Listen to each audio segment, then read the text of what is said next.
नमस्कार दोस्तों, एक बार फिर बहुत ही महत्वपूर्ण विषय पर जानकारी लेकर आपके सामने उपस्थित हूँ। आज का बहुत बड़ा विषय है सफलता या असफलता।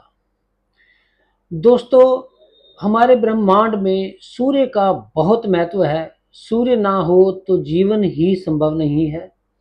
इसी तरह कुंडली में अगर सूर्य नहीं है अच्छा, तो सफलता संभव नहीं है दोस्तों। सूर्य ठीक होने से आप बहुत बड़ी पदवी तक पहुंच सकते हैं। आईएएस की पदवी हो, पीसीएस की पदवी हो या और तरह तरह की जजेस की, और बहुत सारी सरकारी नौकरियां हैं जिनमें मान सम्मान मिलता है, सैल्यूट होते हैं। उस स्टेज तक पहुंचने के लिए आपका सूर्य का ठीक होना बेहद जरूरी है। और इसके अलावा भी दोस्तों, आप जिंदगी में कोई बड़ा काम करना चाहें, प्रसिद्धि पाना चाहें, चाहे शेयर बाजार सही, चाहे आप कोई और कारोबार करें, राजनीति करें, बड़ी फैक्ट्री लगाएं, इंपोर्ट एक्सपोर्ट करें, जिसके तहत लोग आपको जानते हों, आपको मिलने के लिए तरसते हों, उस लेवल की प्रसिद्धि, चाहे फिल्म इंडस्ट्री में हो, चाहे बड़े होटल इंडस्ट्री में हो, चाहे कोई भी व्यापार हो आपका, उस लेवल तक सफलता पाना चाहते हैं, तो दोस्तों सूर्य का ठीक होना बेहद जरूरी है। ये तो बात समझ में आ गई कि सूर्य का ठीक होना हमारी जिंदगी में कितना महत्व रखता है। सूर्य खराब है तो असफलता मिलेगी, सूर्य अच्छा है तो सफल तो होंगे ही होंगे। थोड़ा विस्तार से जानते हैं दोस्तों कि सूर्य ठीक कैसे होता है और किन किन राशियों में शुभ फल देता है, और अगर खराब हो तो इसका हल क्या है। सबसे पहले जानते हैं कि सूर्य की अपनी राशि कौन सी है। दोस्तों, सूर्य की अपनी राशि सिंह है। 5 नंबर की राशि है, लियो इसको बोलते हैं। और प्रत्येक वर्ष 15 अगस्त के आसपास से लेके 15 सितंबर के आसपास तक सूर्य जो है वो सिंह राशि में रहता है। इसके अलावा सूर्य की उच्च राशि होती है, वो मेष राशि पहली राशि है जो मंगल की राशि है। इसमें सूर्य अगर आ जाए तो ये उच्च हो जाता है। और इसके विपरीत दोस्तों, अगर सूर्य कहीं आपका तुला राशि में आ गया, जो कि शुक्र की राशि है, इसमें ये नीच फल देता है। दोस्तों, सूर्य का कुंडली में हाउस का अच्छा होना भी जरूरी है। अगर सूर्य आपकी कुंडली में पहले घर में आता है तो काफ़ी शुभ फल देता है, सफलता आपके कदम चूमेगी। थोड़ा सा निजी जिंदगी में, मैरिड लाइफ में ये तकलीफें देगा। दोस्तों, सूर्य अगर दूसरे घर में आता है तो कुटुंब में आपके जितने मेंबर हैं उनसे थोड़ा सा स्वभाव आपका गर्म रहेगा, गुस्सा रहेगा, डिफरेंस ऑफ ओपिनियन रहेगा, परंतु सरकार से और परिवार से धन मिलेगा। इसी तरह सूर्य कुंडली के तीसरे घर में आता है तो आपको पराक्रमी बनाएगा, आप हौसला बहुत रखेंगे, झुकने वाले नहीं होंगे। और इसके साथ साथ आप जो एफर्ट्स करेंगे उसका रिजल्ट मिलेगा, लेकिन भाइयों से कम बनेगी और भाइयों से नुकसान भी होगा। फोर्थ हाउस में सूर्य आता है दोस्तों, ये 10वें घर को देखता है, समाज में मान प्रतिष्ठा बढ़ाता है और किसी भी तरीके से माता पिता से भी लाभ कराता है, परंतु उनसे विचार नहीं मिलेंगे।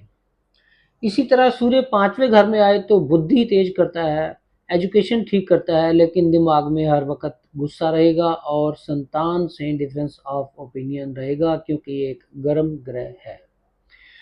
छठे घर में सूर्य को शुभ नहीं माना गया। इसका एक फायदा ये होता है कि शत्रुओं का तो नाश करता है, परंतु हमें कहीं ना कहीं छोटी मोटी बीमारी जो है वो ये लगा देता है। 7वें घर का सूर्य सरकारी कामों के लिए बहुत अच्छा है, परंतु दाम्पत्य जीवन को ये नाश ही करता है। किसी न किसी स्टेज पर आकर पत्नी से अलग होना या तलाक होना या डिफरेंस ऑफ ओपिनियन इस कदर हो जाना कि तलाक की नौबत आ जाए, तो ये सूर्य का काम है। 8वें घर में अगर दोस्तों आपकी जन्म कुंडली में सूर्य बैठा है, दूसरे घर को देखेगा, धन तो लाएगा, परंतु सरकार से नुकसान होने की काफ़ी संभावना बनी रहती है। जो ठेल जाम लगते हैं बिना वजह, मानसिक परेशानी, हड्डियों में कमजोरी, शरीर में कष्ट। 9th हाउस का सूर्य आपको अचानक से सफलता देता है, राज्य सरकार से लाभ देता है, फाइनेंशियल पोजीशन को मजबूत करता है। अगर आप अपने धर्म से जुड़ जाएं, जिस किसी धर्म को आप मानते हैं, उसकी मान्यता करें, उस धर्म से जुड़ जाएं तो सूर्य आपको और भी शुभ फल देगा और दुनिया आपका लोहा मानेगी।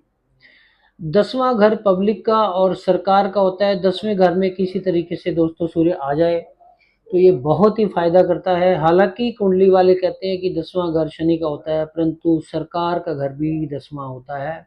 यहाँ पर सूर्य अगर आएंगे तो किसी न किसी तरीके से सरकार से लाभ कराएंगे, ऊंची पदवी मिलेगी, धन भी मिलेगा और मान सम्मान भी समाज से आपको मिलता रहेगा। पिता से डिफरेंस ऑफ ओपिनियन रह सकता है। इसी तरह 11वें घर में सूर्य अगर आपके आ जाए तो धन तो कहीं ना कहीं से आता ही रहेगा, सरकार से भी आएगा और इनकम के कई सारे स्रोत आपके होंगे, सोर्स ऑफ इनकम बहुत सारे होंगे। दोस्तों 12वें घर में सूर्य आ जाए तो किसी किसी केस में उच्च पदवी मिल जाती है, पर वो नौकरी रिटायरमेंट तक नहीं पहुंचती है और बीच में कोई ना कोई किसी न किसी कारण से विघ्न उसमें पड़ जाता है। इसी तरह दोस्तों हमने जाना 12 घरों में सूर्य क्या करता है। आइए अब जानते हैं सूर्य को खराब करने वाले ग्रह कौन से हैं। सूर्य के शत्रु राहु, केतु एवं शनि हैं दोस्तों। अगर इनकी दृष्टि सूर्य पर पड़ जाए तो आपको किसी न किसी तरीके से ये नुकसान करेंगे ही करेंगे। राहु सूर्य को ग्रहण लगाता है। इसके अलावा केतु और शनि की दृष्टि भी पड़ जाए, सूर्य और शनि आपस में क्योंकि परम शत्रु हैं, तो शनि के साथ हो तो भी पूर्ण फल नहीं दे पाता और अगर शनि की दृष्टि हो तो भी शुभ फल नहीं मिल पाते। दोस्तों ये तो हमने जाना कि सूर्य की पोजीशन हमारी कुंडली में कैसी हो तो क्या फल मिलता है। अब सबसे बड़ा सवाल ये है कि सूर्य खराब हो तो क्या करना चाहिए। ज्यादातर लोग सूर्य खराब हो तो बिना वजह ही एक ही उपाय बता देते हैं कि आप सूर्य को जल दें। दोस्तों ये भ्रांति भी गलत है। अगर आपकी कुंडली में सूर्य बहुत ही ज्यादा खराब है तो सूर्य को जल नहीं देना। जल देने का मतलब ये है कि हम उसको और पावर दे रहे हैं। दोस्तों सूर्य उस केस में जल देने के लिए हम रिकमेंड करते हैं जहां सूर्य शुभ फल दे रहा हो या कहीं थोड़ी सी खराबी हो। परंतु अगर आपकी जन्म कुंडली में बहुत ही खराब है, नीच है या अष्टम स्थान में है या शनि के साथ है जैसा मैंने बताया है, तब सूर्य को बल देने की जरूरत नहीं है। सूर्य को जल देने से और भी नुकसान हो सकता है। ऐसे में क्या करना चाहिए, अपनी कुंडली दिखाकर सूर्य से संबंधित चीजें दान करनी चाहिए। दोस्तों कहाँ करनी है, कब करनी है, किस दिन करनी है। नो डाउट सूर्य का दिन संडे होता है। कहाँ करनी है, मंदिर देनी है, गरीबों में बांटनी है, साधु को देनी है, रिश्तेदारों को देनी है, कहाँ देनी है, इस चीज का बड़ा महत्व है। अपनी मर्जी से कोई भी ना उपाय करें। सूर्य को ठीक करने के लिए अपनी जन्म कुंडली का विश्लेषण कराएं, उसके बाद ही सूर्य के उपाय कराएं। मेरा ये दावा है दोस्तों कि आग आप अगर अपनी जन्म कुंडली में सूर्य को ठीक कर लेते हैं तो आपकी तरक्की कोई रोक ही नहीं सकता। और आपकी जन्म कुंडली में अगर सूर्य बहुत ही खराब है तो असफलता किसी न किसी तरीके से आपके साथ लगी रहती है। हड्डियां कमजोर रहती हैं, शरीर में खुश्की रहती है, बोलवाणी कंट्रोल नहीं रहती, गुस्सा एकदम आ जाता है, घबरा और बौखला आप बहुत ही जल्दी जाते हैं। अगर ये फीचर आपकी ज़िंदगी में आते हैं, सूर्य खराब के कारण सरकारी काम कोई नहीं बनता आपका, भाई बंधुओं से मित्रों से भी संबंध ठीक नहीं रहते, पत्नी से भी खराबी रहती है, तो निश्चय ही सूर्य के लाभ करें और लाभ उठाएं। धन्यवाद।